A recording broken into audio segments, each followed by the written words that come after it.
Friends, ఇదైతే తెల్ల గల్జీరండి. ఇవి దాని పువ్వులు చూసారా, చాలా వైట్గా ఉంటుంది పువ్వు. ఇలాగా ఆకులు కూడా ఇలా ఉంటాయి, గల్జీర ఆకులు. ఇంకో విత్తనాలు చూడండి ఎంత మొలిసిందో.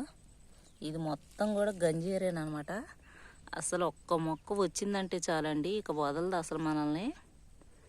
స్టార్టింగు ఎక్కడి నుంచి అన్న ఒక్క విత్తనం వచ్చి పడిందంటే చాలండి. ఇది మొత్తం కూడా కనకాంబరాల మొక్కలు మొత్తం కూడా తెల్ల గల్జేరు ఎల్ల గల్జేరేనండి, మొత్తం కూడా అదే.